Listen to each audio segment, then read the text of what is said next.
Thank you, everybody, for being here. We're going to start the event a little bit late. Let me thank everybody that helped this happen, including Francisco, that was very nice to help us with a joint effort with Franklin and Marshall. So a shout out for Franklin and Marshall College too. He's coming all the way from Denver. So today we have the pleasure to have Francisco Rodríguez. Professor Francisco Rodríguez is the author of this book that you have here, The Collapse of Venezuela. He's a professor at the Corbell School at the University of Denver, and also senior researcher at the Center for Economic and Policy Research in Washington, D.C. It's amazing that I'm remembering things and saying them right. It's not often the case with me, so all of those things are right. Francisco has a distinguished career. He worked in what would be the equivalent to the CBO, the Congressional Budget Office in Venezuela.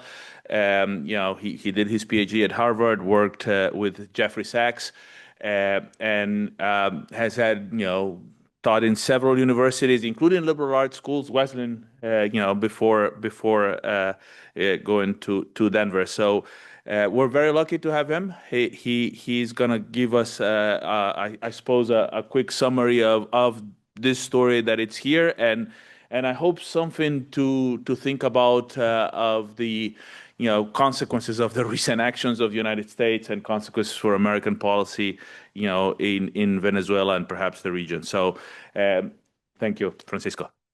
Thank you. Thank you. Thanks all of you. Can you use this? Does this work? Okay, great. Wonderful. Well, thank you so much, Matthias. Thanks to Bucknell and the Bucknell Institute for Public Policy for this invitation and this opportunity to share some ideas and share with you some of my research, and as well as to have a discussion about what's going on in Venezuela. And let me say, so how much time do we have? 40 minutes and open up for questions. But if you have comments or clarifications while I'm speaking, feel free to interrupt me. So I've studied Venezuela for quite a long time, as Matthias was saying. Not my first, but my second job after getting the PhD was as director of the Venezuelan Congressional Budget Office. Even before that, part of my dissertation was on the Venezuelan economy. So I've been writing for about it for more than 2 decades, and I've always felt kind of like, I think, how rare the sea specialists must feel. And it's because when you start talking with people about Venezuela, sometimes, I mean, they consider it fascinating. It's just like so atypical, so weird. But then at the same time, there's a moment at which they fade off and they say, okay, it's very interesting, but it's irrelevant. I mean, Venezuela is like so strange. I mean, literally, it's a country whose leaders, when they speak, they appear to be like reading off of badly translated Cold War era pamphlets. I don't know if anybody saw this movie, Goodbye Lenin, about a woman who goes into coma before the Berlin Wall falls, and then recovers from that coma and wakes up after the Berlin Wall has fallen, and then all of her family is like trying to, so that she won't go into coma again, trying like to hide from her the fact that communism has fallen. Well, if there were like a country equivalent of that character, it would be Venezuela. Well, I mean, sometimes it's good to have rare disease specialists lying around, as we found during the COVID pandemic. But it's still kind of frustrating, except when you start to think about it a little bit more. There's this interesting, and maybe it's a quirk, but interesting characteristic of Venezuela, which is that sometimes things happen in Venezuela, which then start happening in other places. And hopefully that's not going to be the case with what happened earlier this year. But actually, Venezuela was one of the first countries in Latin America and South America that turned democratic and had a period, actually, what is still the longest string of uninterrupted competitive presidential elections in South America, second only to Costa Rica in that sense. But it's also the place where the so-called pink tide was born, where Hugo Chavez came to power on a radical leftist anti-neoliberal platform, but was able to seize power electorally and was actually able to stay in power because it had happened in some places before, but those governments got overthrown by the US. And Chavez was able to survive, to win elections without being overthrown by the US until, well, Maduro was also able to stay in power for another 13 years, well, until what happened this year happened. So maybe there is something to learn about Venezuela. No, but another reason why you want to study rare diseases or kind of outliers is because maybe they teach you something about countries that are not outliers, countries that don't go through the dramatic crises that Venezuela has gone through. Now, how many of you have Venezuelan friends? Okay, a few.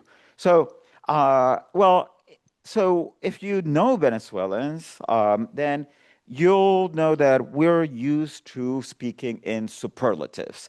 And we have the best baseball players. We have the most beautiful beaches. We have the world record for the greatest number of beauty queens, actually. So we have the best arepas, or actually, and hopefully no Colombians will get offended, we have the only arepas, actually. We don't consider those other things to be in the same category. We have the tallest waterfall in the world, Angel Falls, Salto Ángel.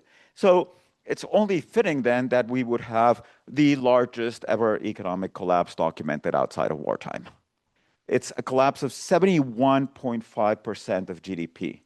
This is the equivalent of 3 consecutive Great Depressions, one after another after another.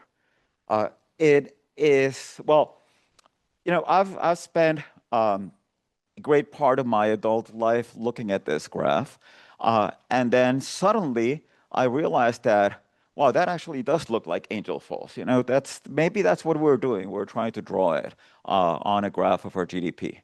But living standards in Venezuela declined to their 1938 levels. This is something that's hard to wrap one's head around this. What happens to an economy in order for almost 3/4 of it to be obliterated? Now, as I said, it's the largest peacetime collapse documented outside of wartime. There are 4 other cases since 1950, but they're all wars. And you kind of understand that when there's a war going on, and if there are planes that are throwing bombs on factories, then, well, you understand why GDP goes down, because you no longer have the place where the GDP was made. But how does that happen if you're not throwing bombs on these places? That's the puzzle. That's a puzzle that I set out to try to answer. And when I say that it's the largest documented contraction outside of wartime, I mean it. Not only in the sense that if you take the data set of the Penn World Tables, which has data for nearly every country in the world since 1950, then it's, as I said, it's number 5, but the top 4 are Iraq, Kuwait, Liberia, Democratic Republic of Congo, so countries that actually went through wars. But not only that, it's that if you actually look at the data produced by Angus Madison, and now people who are working in the tradition of Angus Madison, who've actually built a data set of estimates of income per capita for all of the Common Era. That means going back to year 0. And not for all the world, but for most of the large parts of the world, they do have data. They do have estimates. Well, it actually is the largest in that data set also. So the largest in more than 2,000 years of those documented. There might be some places where there was just not enough data to document them. But still, I mean, this includes like some pretty crummy governments, such as Nero, Caligula, Ivan the Terrible, Juana la Loca, and still Nicolas Maduro appears to have outdone them all. So how did he do that? Well, there's one view, which is, I mean, pretty much kind of open up any news story published in the New York Times, Washington Post about Venezuela and the Venezuelan economy, or even not published in those places. They will essentially tell you some more or less ideologized variant of what I call the policy-induced view. And the policy-induced view is this country had bad policies. This country messed up its economy. When it's the more politicized version is, well, that was socialism, and socialism wrecked the Venezuelan economy, and that's why we have to learn that you should vote Republican. But even if you look at kind of serious journalists and scholars, when they talk about Venezuela, it's often, this is the whole story. The whole story is that there were governments that did some really bad things. And sometimes it's because they were bad governments. Sometimes it's because they held mistaken views. Sometimes it's because they were stupid. Sometimes it's because they were corrupt. Well, something that I think one learns when one tries to assess these explanations in economics is, well, let's try to look at them comparatively. I mean, let's try to see, because the fact that undisputably there were bad policies, and in fact, if you read my book, you'll see that the first 5 chapters are devoted to explaining what those bad policies were. I wrote an article, I mean, as far back as 2008, I've been writing and documenting about what I consider were the wrong and mistaken policies of the Chavez administration and then of Maduro. But you know what? What did Chavez and Maduro do? They imposed price controls, exchange controls, nationalized companies. They imposed a lot of regulation on the labor market, on the corporate sector. Well, check. Guess what? I mean, there's dozens of countries in Latin America that have done that, and some of which have done a lot of that. And sometimes the places that do that do really poorly. So Rudiger Dornbusch and Sebastian Edwards wrote a book many years ago called The Macroeconomics of Populism in Latin America. And they chronicled exactly the variety of these crises in which you have some governments that start doing all of the things that I've listed, and those things become very expensive. But those governments are riding high when they do it because they are governing a country that exports some type of natural resource, and the price of that natural resource is high, so they have a lot of money, but they don't prepare for the downside. So when those prices come crashing, and inevitably they will because natural resources are volatile, then the economy comes crashing along, and they don't have a means to smooth that shock, a means to they haven't saved enough, or they've accumulated too much debt. Okay, fine. I mean, that's exactly what happened with Chavez and Maduro. In fact, Chavez did the spending, and Maduro, and that's why he ended up being so popular, did the cutting. So Chavez actually, when he was elected, Venezuelan oil was selling at $9 a barrel. When he died, Venezuelan oil was selling at $103 a barrel. So that actually means getting pretty lucky. Getting pretty unlucky is getting the economy at $103 a barrel and then having it go down to 25. That's what happened to Maduro. That's why people hated Maduro. Then people hated Maduro, and then he got repressive and he became a dictator because people were out in the streets protesting against him, and then they hate him even more because of that. But all of this is the populist macroeconomic cycle documented by, among others, Dornbusch and Edwards, which typically is associated sometimes with very large macroeconomic crises in which you get contractions of GDP of 20, 25, 30, 35%, not 71%. So what is it that Venezuela did in order to experience this huge contraction? Well, the view that I lay out is an alternative, which I view as a complementary explanation. I want to be clear.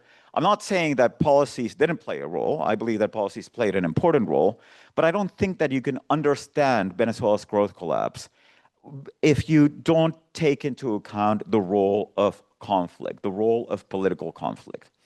And the story that I tell is a story in which there's a moment in which the Venezuelan political crisis over control of power in the country becomes a fight over the purse strings, a fight over the revenues of the country's oil industry. And that's what leads to the obliteration of the oil sector, which brings down the Venezuelan economy with it. So this is a case in which politicians essentially turn the economy into a political battlefield. And they do it, and that's why the subtitle of my book is Scorched Earth Politics and Economic Decline. They do it pretty much in the same way in which armies sometimes decide that the best way to destroy your enemy isn't necessarily to try to kill him directly, to shoot at your enemy, but it's to starve them to death. That's called scorched earth. That's a military strategy, and it's a military strategy which is used in wars to this day. Well, my point is that Venezuelan political actors started playing this with the Venezuelan economy. They adopted scorched earth strategies, which were strategies that targeted the economy. Why? Because it made sense for them. It made sense politically. And that's what led a very open economy, what was a very open economy because it was fundamentally an exporter of oil, to see its links to the world economy severed. So basically, Venezuela goes from being an economy that was selling $100 billion of oil to the rest of the world to an economy that was selling $6 billion, barely. And it was selling them to China, and it could do a limited amount with the money that it was getting from those sales. That's essentially what drives the economy's collapse. But that is the result of a war in which you weren't bombing oil installations, but if you render a country incapable of selling its oil, selling the oil that it produces, then it's kind of like throwing bombs on those oil fields. So I take my inspiration actually from two authors. One of them, which contributed the epigraph to this book, is Cicero. And Cicero just had an amazing capacity to summarize complex events in very few words. And this is it. They both want to reign. They both want absolute power. So my story is one of a winner-take-all political system in which that power is so absolute, and that makes defeat absolute also. It means that if you're defeated, if you lose the contest for power, you can be obliterated, annihilated, both in a figurative and sometimes even in a physical sense. Well, that means that you're willing to do just about everything. So there's a link between the stakes of power and the conduct of politicians, which is the same one that Cicero documented. And those of you who don't know the story, Cicero was essentially one of the last consuls of the Roman Republic. And this was a republican system. I mean, I don't think that's adequate to call it a democracy in the same way in which Athens probably shouldn't be called a democracy either. I mean, classical Greece. But it was definitely a system in which there were elections, and it was a system in which power was not absolutely concentrated. It was actually quite restrained, and it lasted for hundreds of years. It lasted for longer than American democracy has lasted, but it ultimately unraveled pretty much at around this time. And it unraveled because of an internecine fight between different political groups. And it was a fight that, when it unraveled, what it meant is that it ended in dictatorship. So those guys that we remember as the Roman emperors, today we would call them dictators. And if you read Cicero, which, by the way, is it's very interesting and it's very easy to read. A lot of his speeches are court cases, are the speeches that he gave in courts as a lawyer. So you actually learn a lot about the cases. It's almost like watching an episode of Law and Order.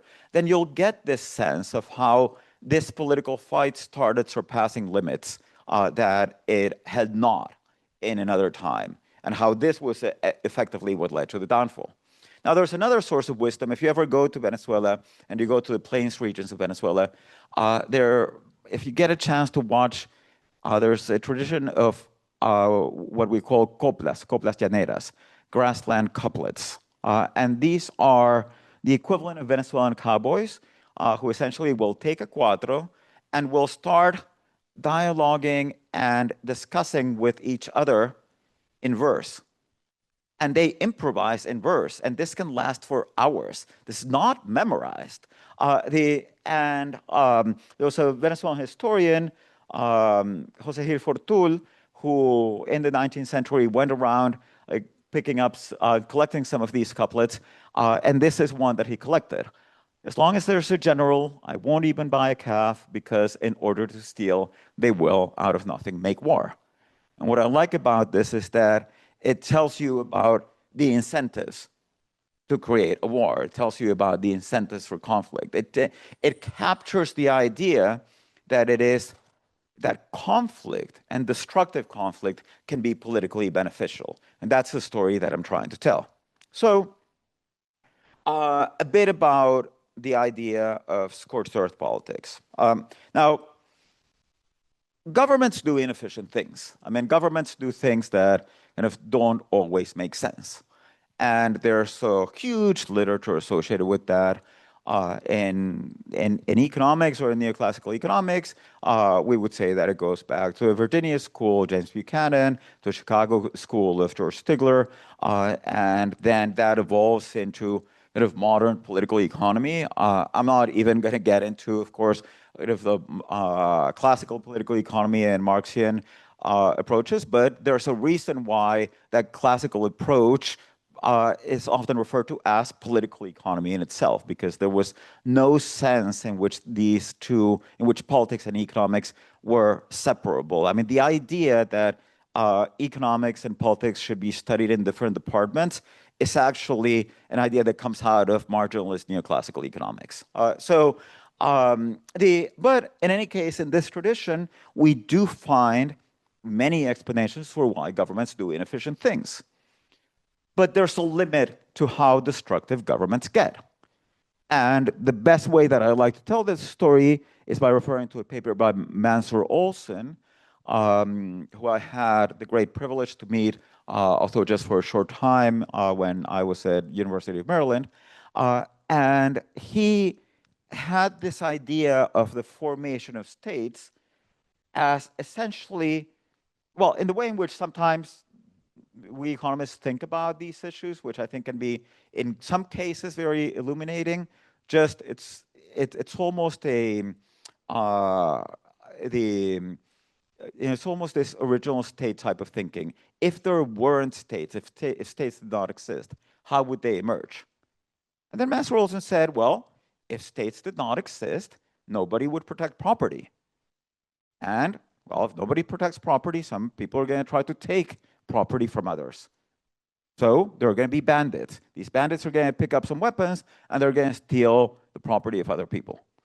And, you know, if you have, say, a farmer who is harvesting and a bandit comes and steals that, well, you know, the farmer is going to be left without any harvest. And if that happens several times, then probably the farmer is going to die, starve, or stop producing, whichever of them. But for the bandit, it's not a problem, because the bandit steals from one farmer and then moves to another place where they steal from another farmer, then moves to another place. And they can end up doing that indefinitely, except for the fact that maybe the farmer then decides to turn into a bandit because being a farmer didn't work out that well for him. So until the bandit meets another bandit. And when the bandit has to fight over another bandit, they go from being a roving bandit to a stationary bandit. Now, when you're a stationary bandit, you're still a bandit. You're still trying to extract as much as you can from the place that you're in. But now, your incentives have changed. You no longer have an incentive to kill the goose that lays the golden egg. So you extract rents from the place that you govern so that you can build your palaces, but you don't extract all of it. You don't destroy it, because then you won't have any money to build any palaces. So the insight that I think is important here is that while we understand why governments do inefficient things, we also understand that there's a limit to that. Governments don't destroy the economy. They don't intentionally destroy the economy. So you can tell a lot of stories about why Maduro and Chavez did things that were not good, and maybe it's because they didn't understand the economy, or maybe it's because they wanted to. And by the way, they were smart enough, Maduro and Chavez, to stay in power for 26 years when you combine both of them. And the US did a lot of things to try to drive them from power, and the opposition did a lot of things to try to drive them from power. And frankly, it had to take a military action to drive Maduro from power. And they drove Maduro from power, but not Chavismo, because Chavismo is still in control of Venezuela. So, these aren't really the type of leaders that would be like my first candidates for incompetent fools. If they were incompetent fools, then they would be Peruvian presidents that last about 4 weeks in office. So then so then there's something else going on here. And my point is that I think that we can really understand this process, again, when we analogize it with armies. Because the problem for the stationary bandit is when somebody comes to the station, to the place where he is stationed, and tries to take power. And there, the stationary bandit, who has nowhere else to go, has no other alternative than to fight to stay there. And that's where the calculation begins over, well, does it make sense to actually, in this fight, start targeting the economy? So, okay, crash course in Venezuelan economics. 96% of Venezuelan exports come from oil. That's everything. That's all. 96 is technically, you can round it up to 100, but even if you don't round it up to 100, you know what? You start looking at the other 4%, it's all energy-intensive industries. So it's all other ways in which Venezuela exports its comparative advantage in energy. Now, these oil revenues fell by 93% between 2012 and 2020. So there you have it. That's the explanation. It's, imagine if you got a 93% pay cut, what would your life feel like? Well, that's what Venezuela's life feels like. There was a time in which I used to say that my model of the Venezuelan economy was the oil well model. And it's just the economy is one large oil well. Sometimes more oil comes out of that well, sometimes less oil. Sometimes that oil is worth more, sometimes it's worth less. Venezuela takes that oil, sells it internationally, and buys things. Everything else that we call the non-oil sector in Venezuela are things that are made possible with dollars from that oil. And when I say that I used to say this is because when I thought that this was something unimaginable, I used to say, well, if you have, if Venezuela somehow runs out of oil or oil becomes worthless, then the country's going to go back into the Stone Age. And that's kind of what happened. Venezuela was not able to import any of the things that made its economy run. That's why you had this huge collapse. So it's not that hard, actually. This story, the economic story of this is something that, literally, it takes a few pages of my book. It's not that hard to explain. It takes more than just a paragraph because I have to explain it to economists. And then, economists have, I guess, some kind of valid questions about, well, but then if oil disappears, why don't other sectors emerge that take the place of oil? And that's a legitimate question in some conditions, but not in the conditions that Venezuela faced. Because the conditions that Venezuela faced were conditions in which any multinational company during the last 9 years that went to Venezuela was going to have severe regulatory problems in the US because it was associated in one way or another with Venezuela. That's one of the elements of sanctions. Sometimes it's called overcompliance. So firms tend to avoid sanctioned countries, even if what they're doing in that country is not technically illegal according to sanctions, because the US government is applying these sanctions in order to destroy the Venezuelan economy, so it can use many excuses to go after the firms that put money in the Venezuelan economy. But before I get there, what I want to show you here is in this graph is something that I think is quite interesting. That the white bars are the decline of oil exports that I've been talking about. And as you see, those go down from about $25 billion per quarter, so around $100 billion a year, to very low numbers around $2 billion per quarter in 2020. That's that 93% decline. Now, the first part of that decline, and there, look at the blue line. The blue line is oil prices. The first part of that decline is essentially a decline in oil prices. So the country was selling pretty much the same amount of oil to the rest of the world, the same physical amount, but oil prices collapsed. This is what happened between 2012 and 2016. And Maduro inherited an economy that was overextended, over-indebted, overspending from Chavez. Oil prices collapsed when Chavez died. Maduro had to deal with it. And that's Venezuela's paycheck went down by around 70% between 2012 and 2016. And this had happened before to Venezuela, and it's not pretty. But what also happened before with Venezuela, when it went through this cycle, is that when oil prices started recovering, the economy would recover. At the very least, it would stabilize. But that didn't happen in Venezuela. When oil prices started going up in 2017, 2018, the economy didn't recover. Exports continued falling. And that's because oil production was declining. And that's where you need to focus in order to understand the effect of sanctions. And let me actually go. Oh, okay. I have to go forward a bit.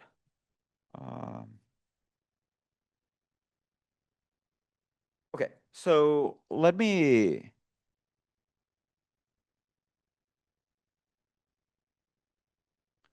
Okay, so this is Venezuelan oil production between 2008 and 2024. And what you can see is that between 2008 and 2015, it was stable. Now, it did start declining in early 2016. Sanctions had not been imposed yet at that time. But when did it start declining? At a moment at which oil prices fell below $30 a barrel. This actually happened in several other countries. Not in all countries, but generally producers that were high-cost producers, or at least that some of its production was high-cost. Well, if what you're selling to the rest of the world, you were selling it for 100, now you're selling it at 30, and some of those barrels cost 50 to produce, well, you better not produce them, right? You're going to be losing money if you produce them. So it's actually not surprising that you get a decline in production there. But as I had shown you in the previous graph, oil prices started recovering around 2017, but production not only continues falling, it accelerates. When does the decline accelerate? August 2017, the month in which the US imposes financial sanctions. When does it accelerate again? January 2019, the month in which the US bars oil trade with Venezuela. When does it accelerate again?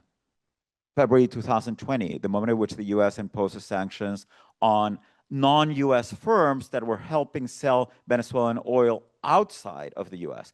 By the way, transactions over which the US has absolutely no jurisdiction, but what the US can do is to say to a European firm, if you buy Venezuelan oil, I will sanction you and I will prohibit any American company from doing business with you. By the way, that means that you can't even have US bank accounts. And that means that if you have anybody who's a US citizen or has a green card working in your firm, then they can go to jail. Even if you're a European firm, even if they live in Europe. That scared off a lot of firms. So you have another decline. 2022, actually, a new administration comes into power in the US, and at first they maintain the Trump administration's sanctions, but there's a moment in which they start saying, well, how do I change them?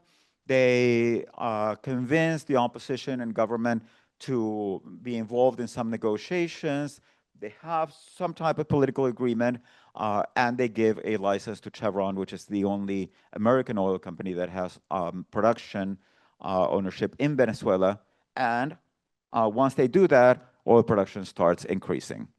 I mean, any of you who have worked with time series know that like a graph like this is pretty unusual. I mean, when you're trying to look for causal effects, you know, if you find one break in trend, you consider yourself lucky. If you actually find like 4 different interventions all associated with break in trends, this is essentially the equivalent of having 4 anaphylactic attacks on 4 different dates, all of them after you eat lobster. You have a shellfish allergy.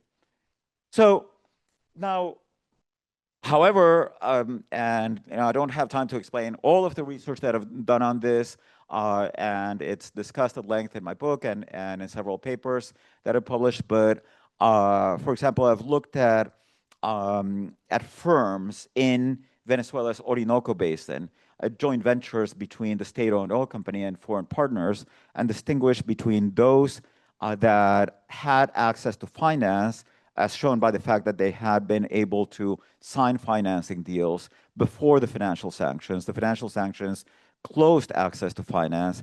And what I find is that it was precisely those firms that saw a larger decline in production after the financial sanctions compared to the firms that didn't have access to finance either before or after. So, and then I want to go back a bit to this graph that I was showing you before. So, and to warn you a bit about kind of the perils of just thinking or being completely focused on time variation when you're trying to analyze the effect of a policy. Now, that time variation can be very important and it can be very informative, particularly if you're zeroing in on the actual place where the causal channel operates, such as oil production. But some people, for example, have looked at this, or even, actually, let me go back to the initial one. So, yeah, some people look at this and they say, oh, do we have a pointer here? Great. Yeah. Do we? Okay. Oh, well, it's there. They see it? Okay. Okay, so this is 2012, right? So this is 2015, this is 2016, 17, and if 18, 19, 20.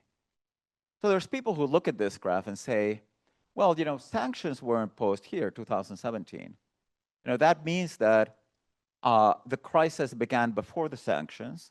That means that, you know, sanctions didn't cause the crisis. Well, that's wrong. I mean, it's wrong for many reasons, but it's exactly the way in which you shouldn't look at a time series graph. First of all, the assertion sanctions didn't cause the crisis presumes that there's just one cause. Well, sanctions didn't cause all of the crisis. Sanctions didn't cause all of the decline in GDP. All of that, what that's telling us is that there are other factors that contributed to the decline in GDP, such as poor policies and a 70% decline in the country's terms of trade between 2012 and 2016. Obviously, the economy was going to contract in that period. The puzzle is not why it contracted between 2012 and 2016. The puzzle is why didn't it begin to recover after 2017 when oil prices went back up? So that's where, in order for the time series to be informative, you really have to map out the causal mechanism and look at where that causal mechanism is operating. And that means looking at oil production, which is the argument that I've been making. So let me, so we're at 45 minutes, and let me round out with a couple of additional comments. So,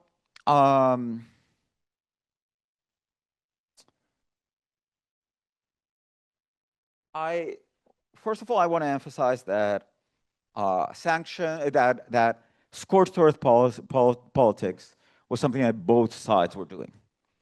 And I have several examples in the book of this. And one of them is what Venezuelans call the DACAzo. DACA was a large electronics retailer. It was the Venezuelan Best Buy. Venezuela had exchange controls. That means that foreign exchange was sold at regulated prices, and therefore it was rationed by the government. So importers had to get foreign exchange allocations from the government. And most importers got them at that time. I mean, there were enough dollars to go around. The government had to ration them, but there were enough. And DACA was one of the stores that did it so that it could import, well, what electronics retailers offer.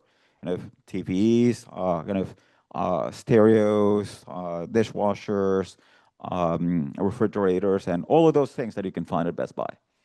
Well, one day, Maduro, who had been in office for about 10 months, he had won the presidential election after Chavez died, largely because of the sympathy effect from Chavez, and because Chavez, essentially on his deathbed, asked Venezuelans to vote for Maduro. But then he was coming up close to a municipal election, and he was trailing, his party was trailing in the polls by about 10 points. And this was going to be a big problem because it was going to be a big electoral defeat in essentially the only election that he was running without Chavez's help. So 30 days, an exact month before the election, Maduro goes on national TV and says, and he accuses DACA of price gouging.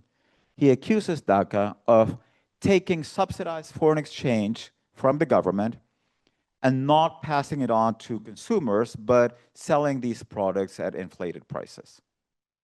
Well, was he right? Partly. I mean, apparently he was partly right. Apparently he was partly exaggerating. Nonetheless, if you see the president say that this firm is supposed to be selling you that large screen TV at 1/3 of the price that it's selling it for, and that it's pocketing the returns, you get very angry. So Venezuelans got very angry and went and looted DACA. And then Maduro orders in the army. But he doesn't order in the army to stop the looting. He orders in the army to organize the looting. He basically says, no, you don't have to break windows. Here's the army is essentially going to, the people who arrive, who want their TVs from DACA, just get on a line and you will get them at these prices that have been marked down by 2/3. Well, regardless of what you think of whether DACA was actually pocketing the subsidy or not, the fact is that this scared off, not just DACA, it scared off a lot of companies who said, I'm not going to put up with putting my investments and then having the president order my store looted on national TV. So the following year, many of these retailers just stopped importing, and many of these store shelves went bare. But before that happened, in that month, this was extremely popular.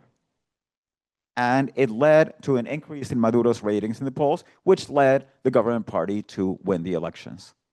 It was destructive of the economy, but it was politically advantageous. Well, there's a moment at which the opposition kind of learned the manual and says, well, okay, we can play scorched earth too. So Juan Guaido, remember him? Maybe you don't. I mean, we have a tendency to create these figures which are then forgotten. But at one moment, he was the leader of the Venezuelan opposition, so much that he was actually recognized as president of Venezuela by 57 countries, despite the fact that he never ran in a national election, and he was elected as congressman for the state of La Guaira with 40,000 votes. But he got to go to the World Economic Forum, and what does he say when he's there?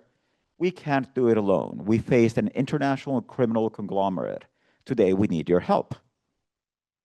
In fact, this is the same story that Maria Corina Machado, as opposition leader, has been telling.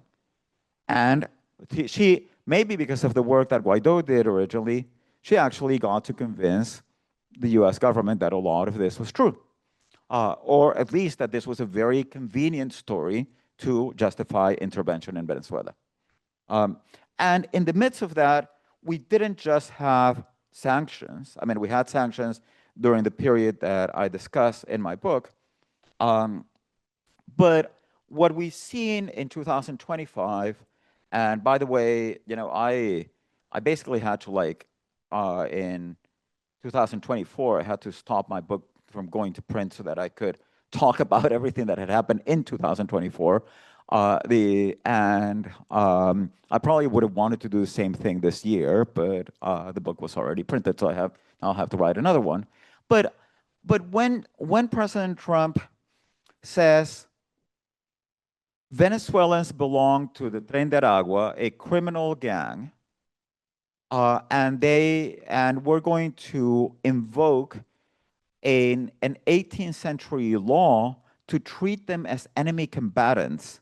The Tren de Aragua has 4,000 members, the overwhelming majority of which are not in the US. However, the Alien Enemies Act was applied to any Venezuelans. It gave the government the right to, the US government, the authority to not grant due process rights to Venezuelans because they were deemed enemy combatants. So you could do with them in that, in this thesis, you could treat them as you treated prisoners of war. Because presumably there was an invasion of the US. Actually, the city that I live in, Aurora, Colorado, was supposed to be one of the centers of that invasion. Well, it actually turns out that during the period of the upsurge in Venezuelan migration into Aurora, violent crime has gone down. But, I mean, those are just facts, and then they sent 238 of these Venezuelans to a prison which was essentially a torture camp in El Salvador. And it turns out that less than 10% of the people that they sent actually had criminal records. And then, not content with that, and we started blowing up boats because, these boats were boats with which Nicolas Maduro was flooding the US with drugs.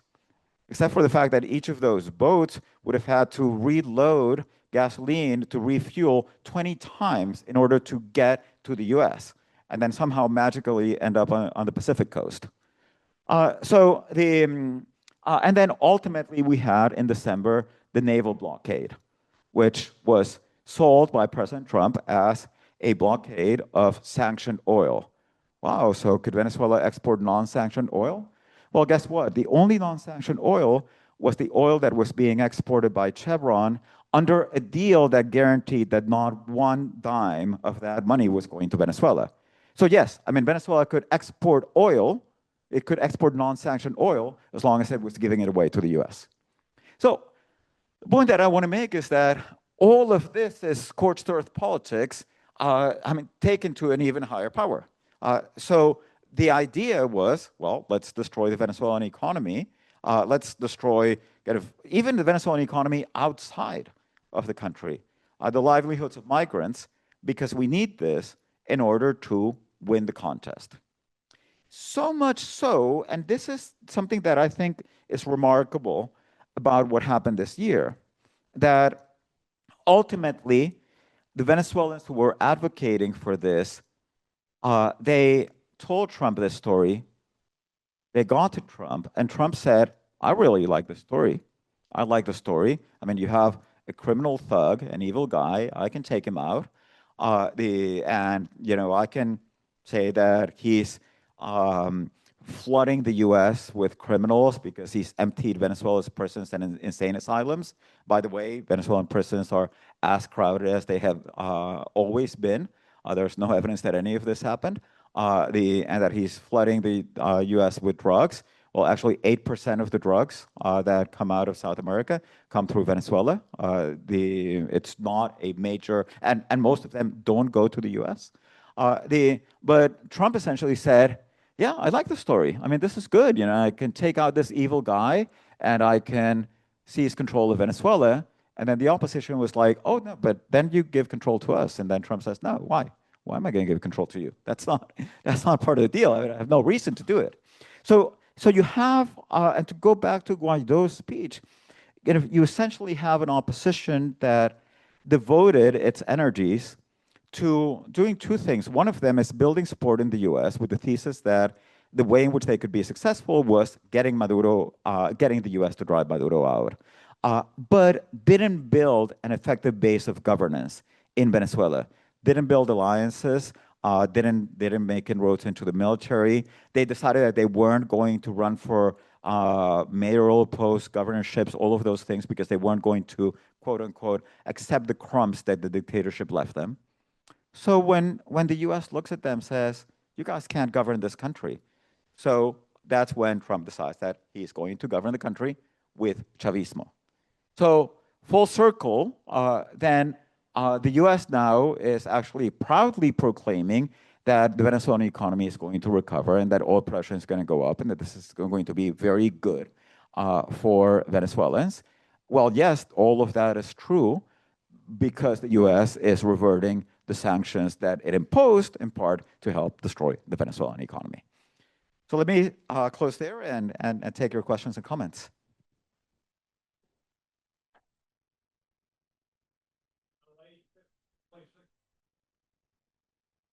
Sure, yeah.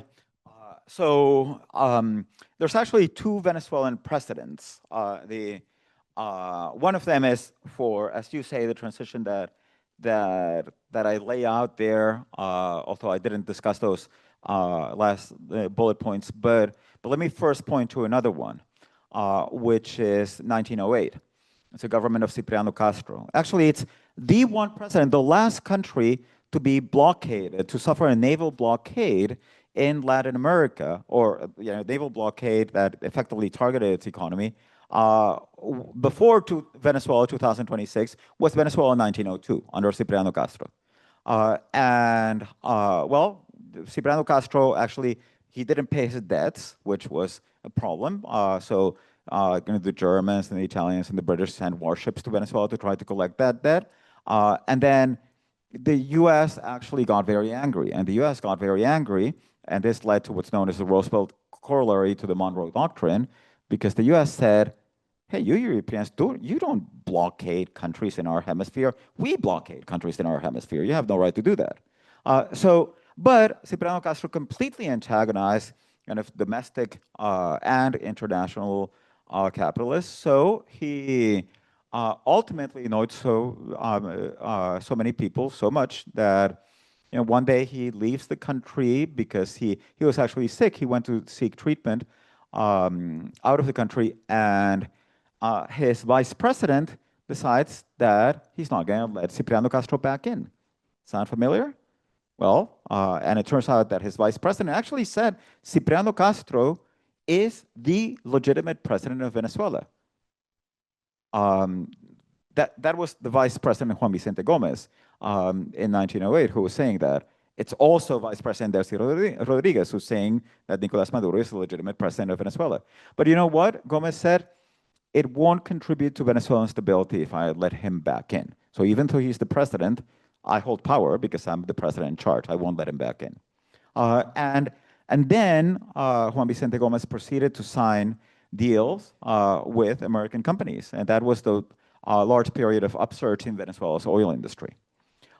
So that's something that looks very much like what's happened today. Now, what I would advocate for is a completely different idea, which is to say, if you want this country to be governable, you have to get these two factions to coexist, to accept that they have to coexist with each other. And coexist doesn't mean that you have to love each other. It doesn't mean that you're not competing politically.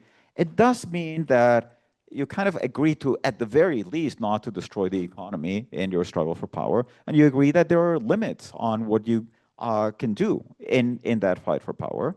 And you also ideally reach deals on at least the reforms that are necessary for Venezuelans. So, it's interesting because the government of Delcy Rodríguez, in part, of course, because of pressure from the US, is approved an oil sector reform that's designed to increase incentives for investment in Venezuela. This is pretty much the carbon copy of the reform that the opposition had been proposing for the last 2 decades. So you would think that the opposition would say, yeah, that's a good thing. Well, the opposition, here I want to be clear, the opposition led by Maria Corina Machado says, no, we disagree with that reform. Why?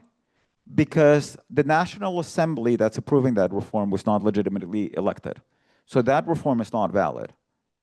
And foreign investors, if you sign contracts under that reform, we get to power, we're going to invalidate those contracts. So, I mean, actually, just to explain what's going on, that reform is not valid because we didn't carry it out. There's actually a Venezuelan political leader, Antonio Leocadio Guzman, from the 19th century, who was a federalist. The Venezuelan Civil War was fought between federalists and centralists. Okay, well, that's kind of a discussion. You had that also in the US. How much central power do you want? How much power do you want devolved to the states? But Antonio Leocadio Guzman one day very sincerely said, if they had said federalism, we would have said centralism. So it really doesn't matter. The question is who's in power.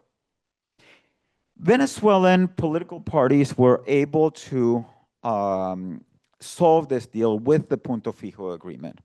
And the Punto Fijo agreement that occurred after the overthrow of the dictatorship of Marcos Pérez Jiménez actually has an interesting story because it was signed by the parties Acción Democrática, COPEI, and Unión Republicana Democrática. These were also parties, but primarily Acción Democrática, who had also been able to overthrow another military dictatorship 13 years earlier, in 1945. And they won an election with probably the most revered figure in Venezuelan history, Rómulo Gallegos, with more than 70% of the vote. And 6 months later, he was overthrown by the military. So, and the lesson that Acción Democrática drew from that is we can't spend all of the time kind of fighting with the people with whom we should try to reach agreement. I mean, first of all, we need to be able to signal to the military that we can run this country, and that means that we're not going to go after them. But at the same time, we spent all of those 3 years that we were in power between 1945 and 1948 fighting with other opposition political parties because we were the true opposition. So then when Rómulo Betancourt, the leader of that first government, comes back to power in 1958, he calls the rest of the opposition and he says, you know what? We're all the government of Venezuela right now. We need a national unity agreement. And that heralded the period of Venezuelan democracy, but also of Venezuelan growth, of Venezuelan stability. And even, actually, it's quite interesting because the country was already an oil economy during those periods. But if you actually look at the first administrations under that democratic period, there were actually periods of decline in oil prices and decline in oil revenues. Nevertheless, they got the economy to grow because they had this overarching national pact in order to carry out a set of reforms, which, among other things, significantly expanded spending in health and education and the provision of public goods. So yes, I mean, that's the Venezuela that I would like to see, except for the fact that nowadays, you know, if you try to say this to somebody from the opposition, from the more hardline sectors of the opposition, led by Maria Corina Machado, or to some Chavistas, they say, no, I mean, the opposition, and Machado has said this. She says, this is a battle between good and evil. The people who are governing the country are a criminal mafia. We're not going to govern with them. We're going to overthrow them. And again, I go back to this point where it was even, I mean, even apparently, and this is my understanding, even Marco Rubio, who is like the defender of the Venezuelan opposition, was actually the person who nominated Maria Corina Machado to the Nobel Peace Prize before he knew that he was going to be Secretary of State for a president who wanted a Nobel Peace Prize for himself.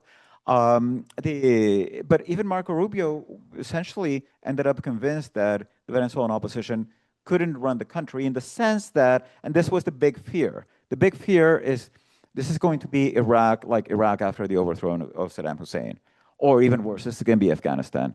We're going to turn this into an ungovernable country. I mean, if you take a country that has been run for 27 years by Chavismo, including a military that has been completely supportive of Chavez, of Maduro, and now of Delcy Rodriguez, and you put into power somebody who says, I'm going to fire and I'm going to put in jail all of the military leadership, how stable do you think that's going to be? And that's exactly the moment at which the U.S. said, and it surprised a lot of people, that it was going to work with the government of Delcy Rodriguez. Okay, do politicians have agency? Actually, despite the way in which I structured my talk and how much I was emphasizing politician decisions, the story that you'll get in my book probably will sound very different. It's a lot more of a structural story, among other things, because if it's written in the tradition of neoclassical political economy, and what that means is that it is essentially a model of politician actions. So here I've emphasized their tactics, but the story, and the story that I believe in, is not one in which they just sat down and said, oh, we want to be evil, we want to destroy the economy. It's one where it made sense for them to do it. And in fact, I have in chapter 3 of the book a model which has, the type of interaction that we've been discussing. You have two parties, you have an economy, you have the parties have the capacity to adopt some policies which generate negative economic externalities, which cause economic destruction, or not. And sometimes they adopt them, sometimes they don't. And the likelihood of them adopting them is higher if the stakes of power are higher. And also if the economy is poorer. So if the economy undergoes a negative economic shock, like Venezuela did between 2012 and 2016, that probability rises, among other things, because when that happens, you just don't have the resources to maintain both the electorate and the military's electorate content. So you have to make a choice. But the stakes of power, which is the variable that to a certain extent we could control, that we could control in the sense of you can envision institutional and constitutional reforms that would lower the stakes of power. And the stakes of power are just the relative benefits of being in power or the relative cost of being out of power. So that's essentially the determinant. And in fact, in the book, I argue that it's really this structural component that makes politicians act this way. And to me, this is an interesting the question of what drives politicians to act this way or not. I propose an answer in Venezuela, and I sketch in one of the final chapters of the book, I sketch how this theory does at explaining the decision to adopt this type of policies, scorched strategies that target the economy or not in other settings. For example, in the US with the debt ceiling, the opposition party has the ability essentially to drive the US into a default by not raising the debt ceiling. And politicians in the US have considered this. Mitch McConnell was the Senate Majority Leader in 2011, and he essentially struck the deal on raising the debt ceiling with Obama. And he says that when Republicans met to discuss this, quote, some of us thought that the debt ceiling was a hostage worth shooting, close quote. But that view didn't prevail. Actually, Donald Trump advocated for the Republicans not raising the debt ceiling in 2023. It turns out that he wasn't yet the nominee, he didn't have that much power, and McCarthy didn't really pay that much attention to him back then. But you can envision a scenario, and actually I would say, I don't find it difficult to envision that scenario in a couple of years when the Republicans gain control of Congress. And there's going to be a very serious discussion there when the Democrats gain control of Congress on whether what you're going to ask or demand that Donald Trump do in order to raise the debt ceiling. So the fact is that these discussions happen between political actors, but sometimes they opt for scorched earth, sometimes they don't. I have a model, I'm not going to oversell that model, I have a model that links it to some structural factors. I think it's a very interesting question for research, trying to understand when this happens, when doesn't it. Lech Walesa, together with the Pope, actually convinced Reagan to lift sanctions on Poland. They went to Reagan and told him, and Reagan actually, when he announces the decision, he says, it's because Walesa and the Pope told me that these sanctions were hurting the Polish people. Why did they do that? And the Venezuelan opposition did not. Part of my thesis is that the Polish opposition actually, part of its core base, as you know, came from the Polish manufacturing workers, labor unions, shipyards, the shipyard workers unions. So if there were sanctions, they couldn't sell any ships. This was really bad for their constituents. The constituency of the Venezuelan opposition is actually in Miami, so doesn't really make a difference for them. So on Matthias's question, well, this is a discussion that I've had together with some of my colleagues at CPER, in which, for example, Mark Weisbrot does believe that the 2015 sanctions were harmful. And in fact, we were discussing that just a few days ago, and because there was a decision that was shortly after that by Citibank to close the correspondent accounts of the Venezuelan Central Bank. And that was after the Obama sanctions. And my argument has been, look, the Obama sanctions were, so if you're going to impose sanctions in the US, the way in which it works is, or the way in which sanctions are imposed nowadays is that you have to invoke the International Economic Emergency Powers Act. And to do that jointly with the National Emergencies Act. And to do that, you have to declare a national emergency. Now, I mean, that sounds big, and I think that that's the intent of the law. But actually, national emergency is declared because the country in question that you're going to create a sanctions regime for constitutes an unusual and extraordinary threat to the national security of the United States. So Obama said that Venezuela was an unusual and extraordinary threat to the national security of the United States. But the US has said this about just about every country that it's sanctioned. I mean, it said this about the Central African Republic. It said this about Sudan. And in fact, President Trump actually invoked it to impose his Liberation Day tariffs, in which he said that essentially all countries in the world on which he was imposing at least a 10% tariff constituted an unusual and extraordinary threat.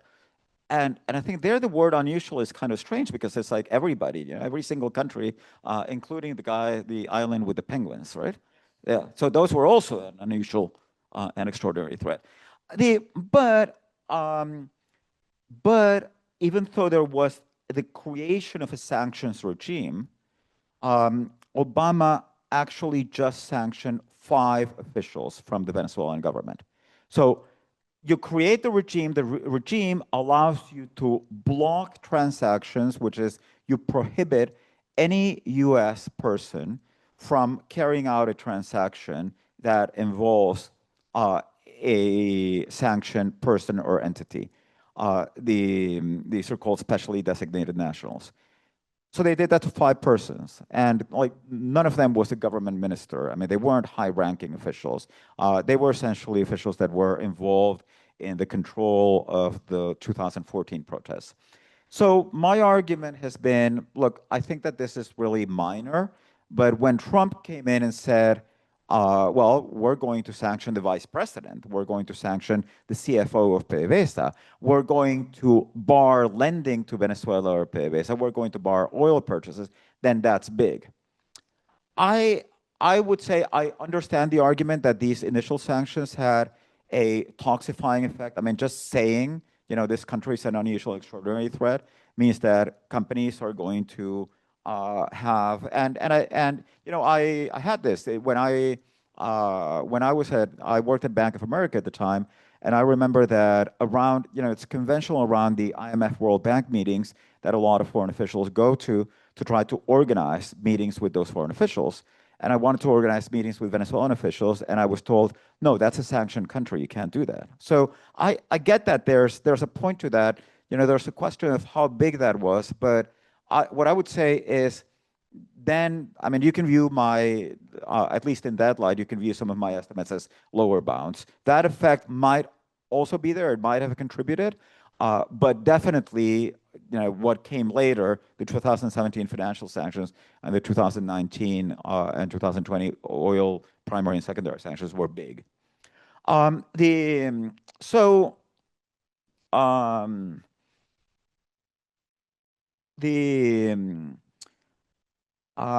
question about El Salvador. Well,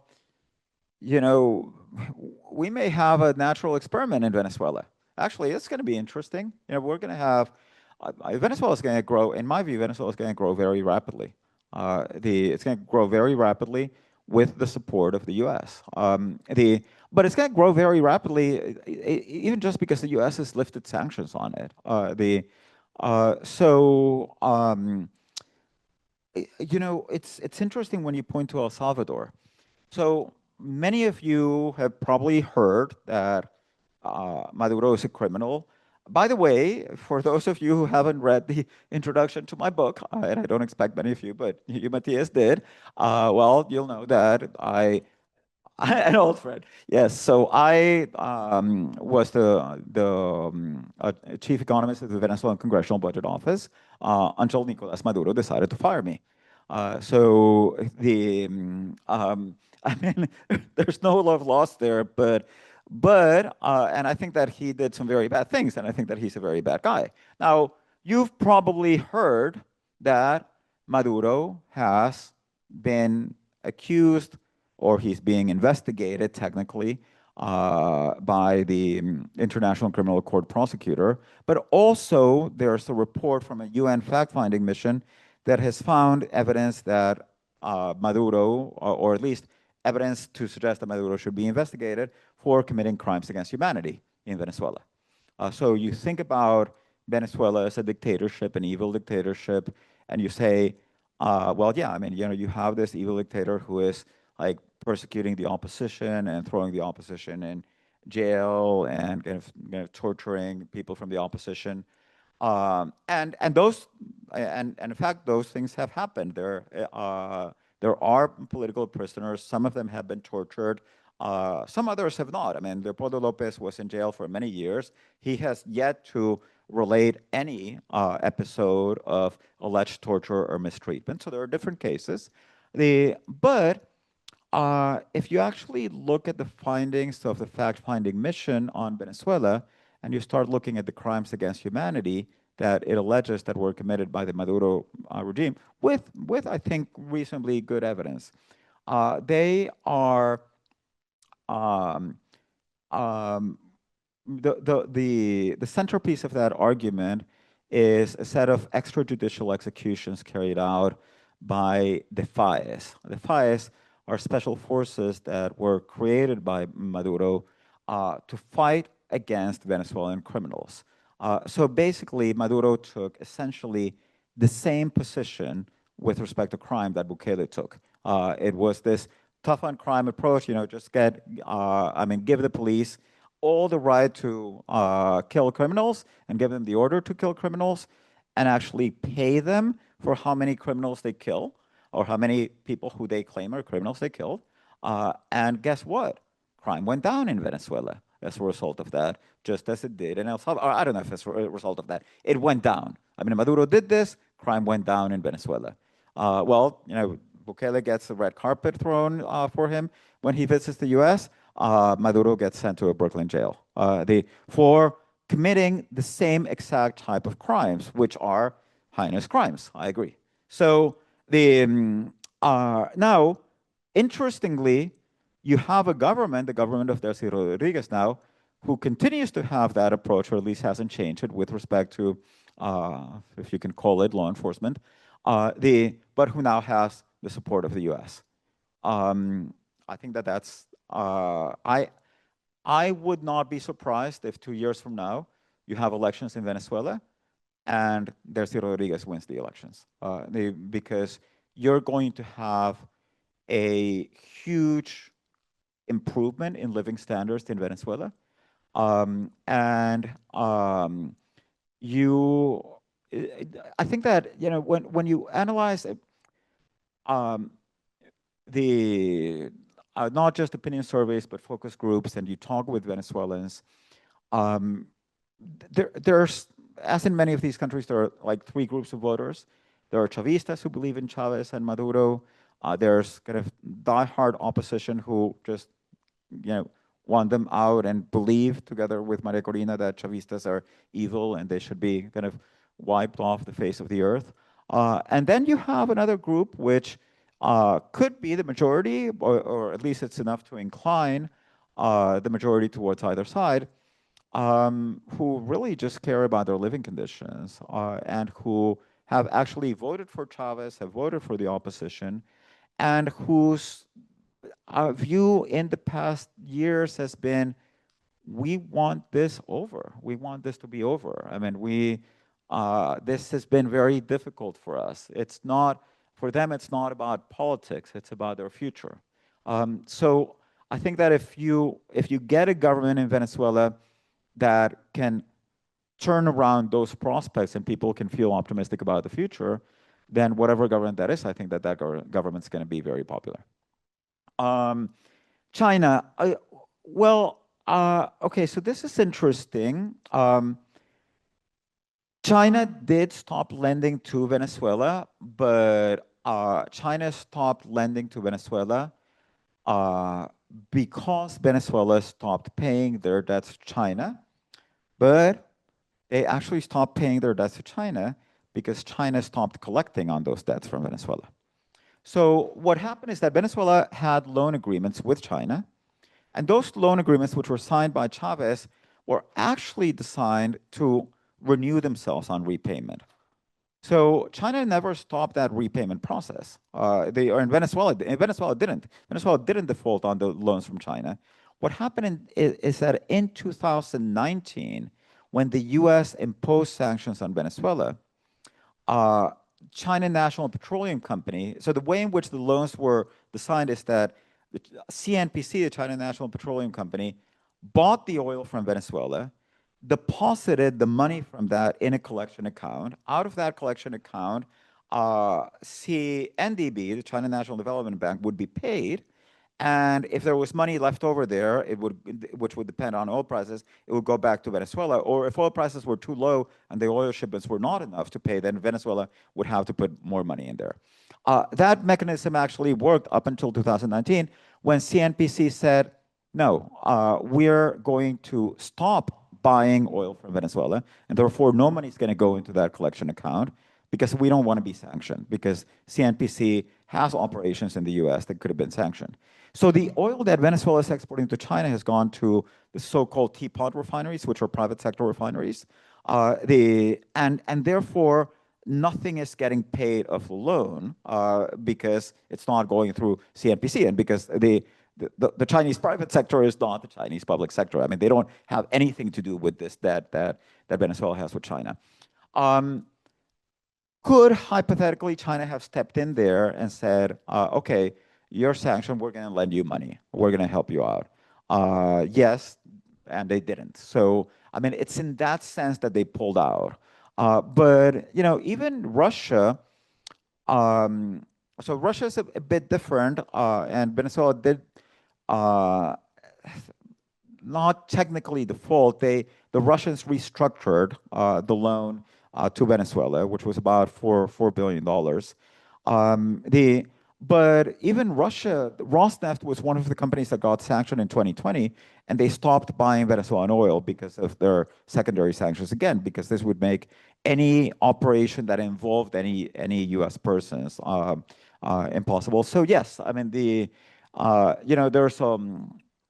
um, it's true that Russia and China did not come to Venezuela's aid as much as they could have during this period.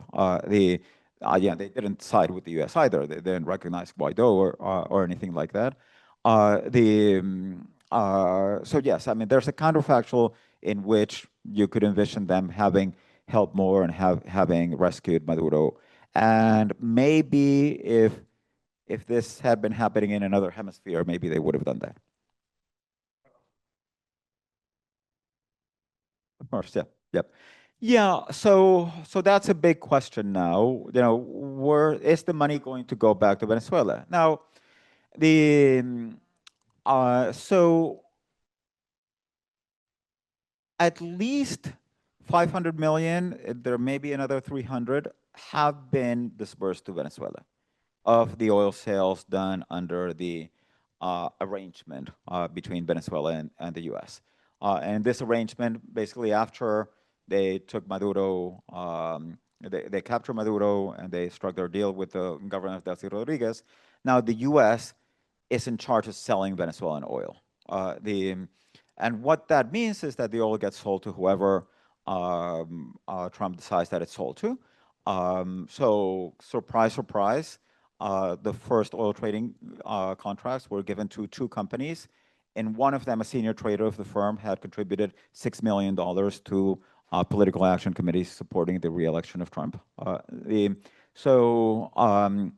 Now, however, the money from the sales up until now has gone back to Venezuela. I mean, it's not, we don't have much transparency with respect to exactly how much is sold, and we don't have the actual data, but at least the Trump administration claims that the first sale of $500 million, all of it was sent to Venezuela.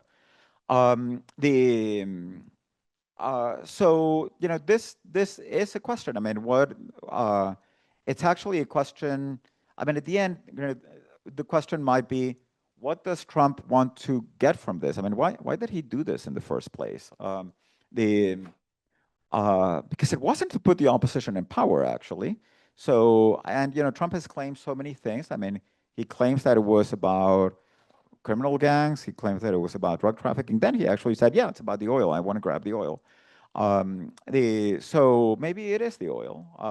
Maybe it's something else. I don't know. I mean, I've had a hard enough time trying to understand the motivations of Venezuelan politicians. So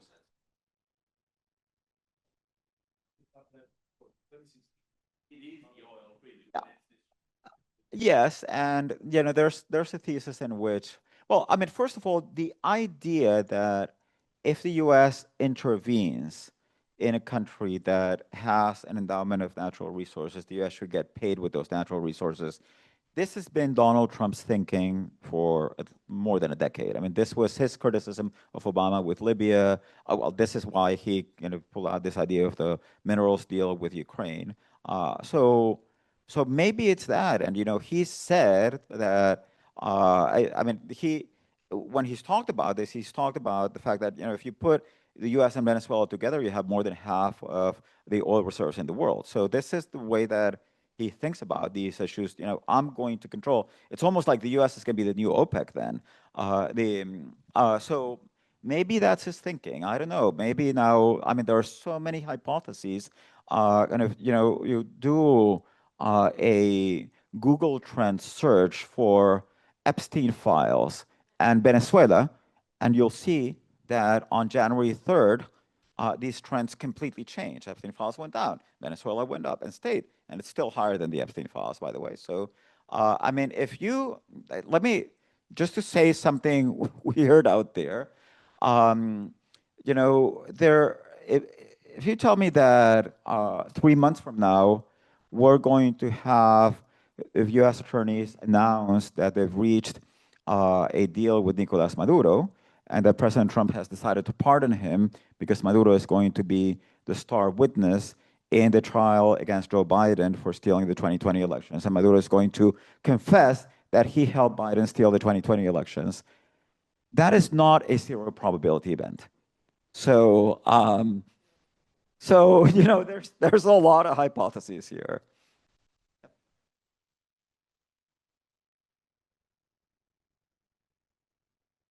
Yeah, well, a couple of things. There's when people ask, will there be enough investment so as to X in the Venezuelan oil sector, that X might be two different things. Some people are thinking, and this might be what Trump has in his head, Venezuela has the world's largest oil reserves. So X might mean let's drill and get a lot of that oil out and get Venezuela to produce 10 million barrels. That is a very hard goal to achieve under any circumstances. My X is different. My X is, can Venezuela go back to producing 2.5, 3 million barrels a day, which is what it was producing up until 2015? I think that that's a lot more feasible. Now, yes, oil executives have been saying, that they, like, for example, the Exxon executive said that they had been expropriated twice in Venezuela, that Venezuela still owed them $12 billion, and that they weren't going in, until they got paid back. Well, so yes, they got expropriated twice. First time was in 1976, 23 years before Chavez came to power. And second time was a contract renegotiation, which they disliked, and they took that case to an international arbitration tribunal together with Conoco. Chevron took the deal. That's why they stayed in Venezuela. Eni took the deal. Total took the deal. Repsol took the deal. A lot of oil companies took the deal. It wasn't. Venezuela made them an offer. They didn't think that the offer was sufficient. They had a contract.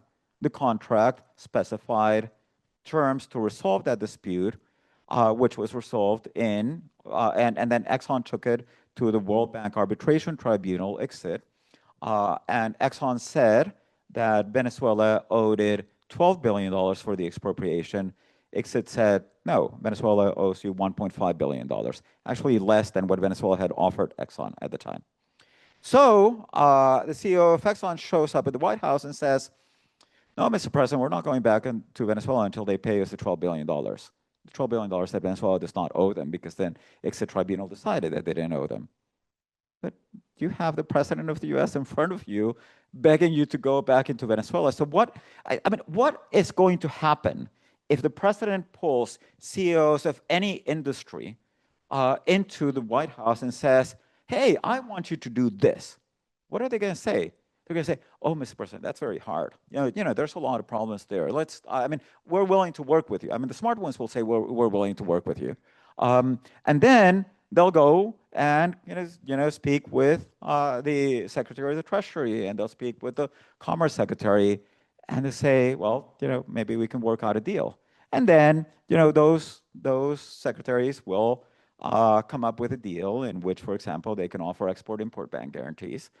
So then these firms will just, have what in Spanish we sometimes call el negocio redondo, the completely round business, which means there's no way to fail. You go in there, you invest, and the US makes a deal to bail you out. But I saw meetings exactly like the one that Trump had with oil industry executive, with housing industry executives in Venezuela. Chavez trying to get them to convince them to build houses. And they reacted the same way. When the president pulls you into a room and tries to convince you to do things, you're going to see how much you can milk the president for. That's what they're doing.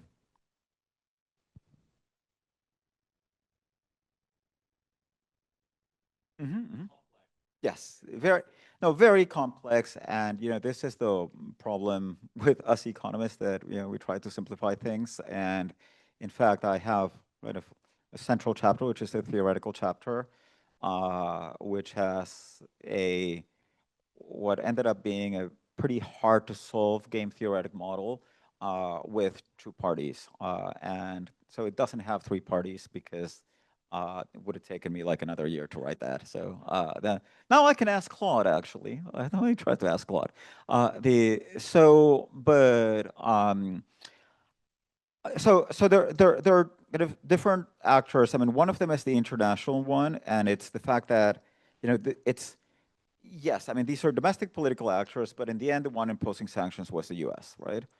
So now the Venezuelan opposition had to convince the US to do this, and it had to find a US that was willing to do it, and that was Donald Trump. It was Donald Trump and his kind of foreign policy team of neocons during his first administration. So, and there you had Bolt, and you had Elliot Abrams, and you had Pompeo, and all of them were in sync with this strategy, among other things, because they thought that this was going to drive Maduro from power. So now, the story that I tell in the book is very much the opposition at one moment decided that it was going to go after the purse strings. The first thing that they do before they actually start explicitly lobbying for economic sanctions is that they they decide that they're going to name and shame anybody who's financing the Venezuelan government.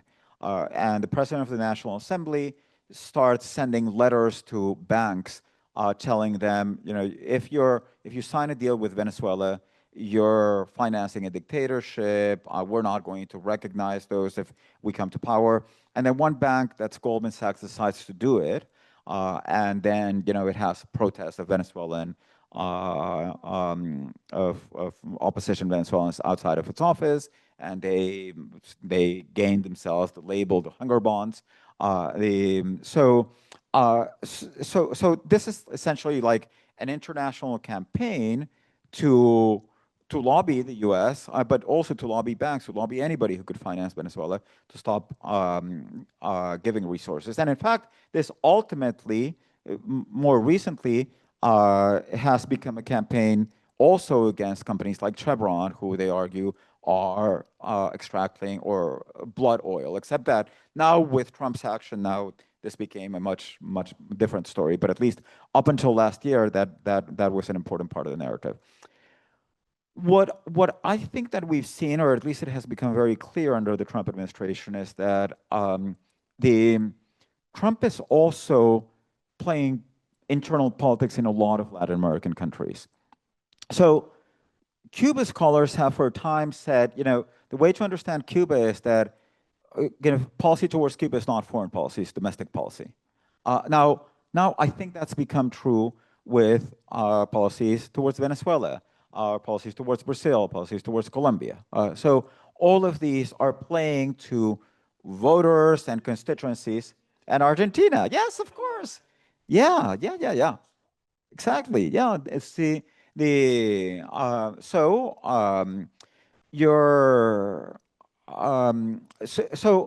I do think that there's a reality here which actually has to do with these constituencies which are politically important for American politicians because they mobilize some types of Latino voters or they mobilize some type of Latino funding.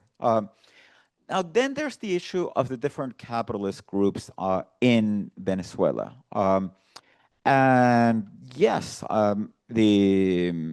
Chavez, part of the project of Chavez was to kind of build a bourgeoisie, which he didn't see as Chavista, but at least that was sufficiently apolitical so that it wouldn't try to overthrow him. After he goes through the 2002, not only the coup, in which you actually had the president of the Private Sector Chamber Association swear himself in as president of the Republic without even thinking that he had to resign from his position in the Private Chamber Association before doing that.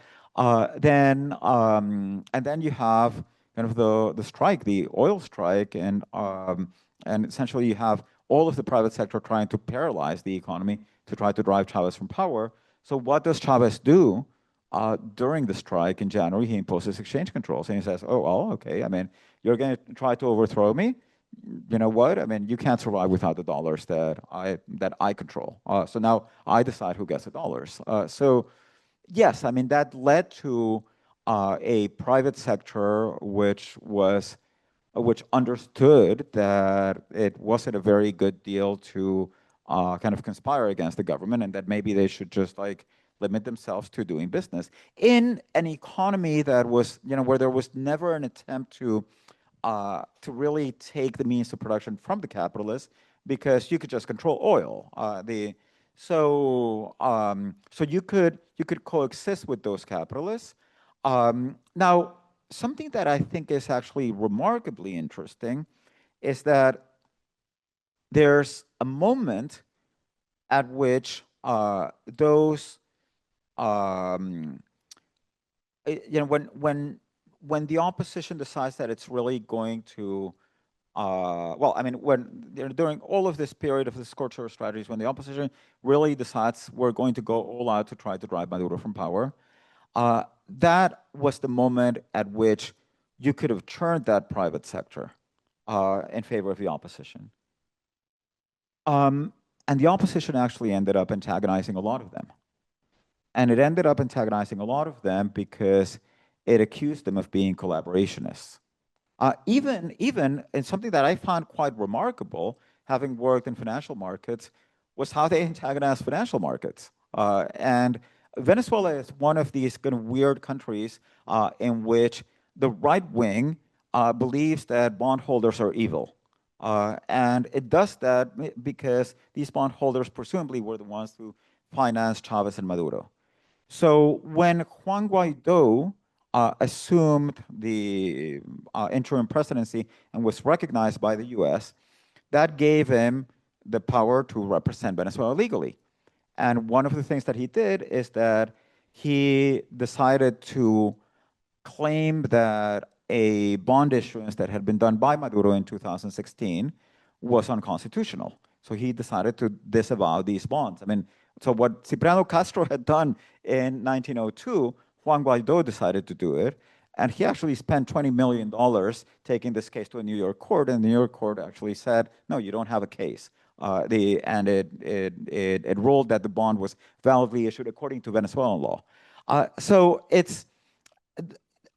now this is quite interesting because there's in the fight that the opposition, or that at least the people leading the opposition have carried out, their view is that they have to punish all dissenters. They have to punish anybody who doesn't take the opposition line. But for the private sector, partly what they were telling the private sector is, no, you can't invest in Venezuela. You're helping Maduro too. And there's a moment at which the private sector is going to say, well, how in the world is that going to make sense for me? I mean, they were willing to do it during the 2002 strike because they thought that they were going to drive Chavez from power. Maybe they were willing to do something like that in the first weeks of 2019 because they thought that they were going to drive Maduro from power.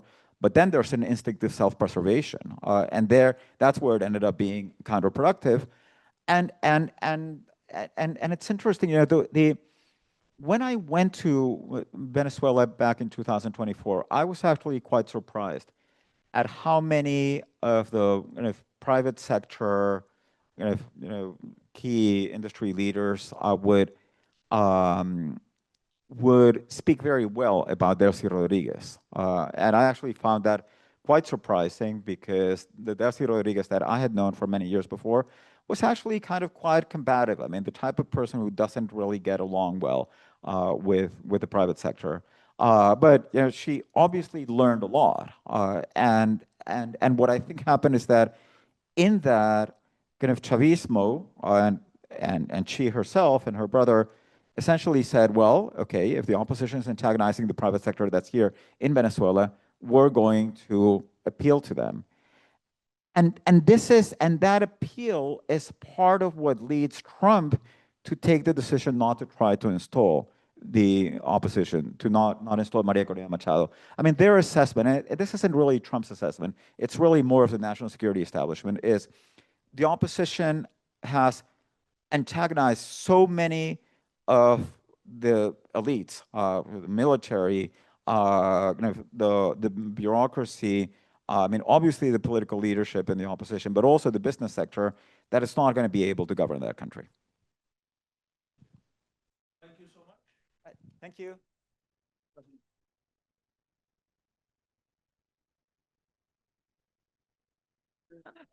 There is a joke that, there's very few of us, but I hope I can make it in Spanish. You know the joke, estoy seguro que lo viste, ¿no? ¿Por qué no cayó el chavismo? ¿Por qué no cayó el chavismo cuando estaba Chávez? Porque no estaba Maduro.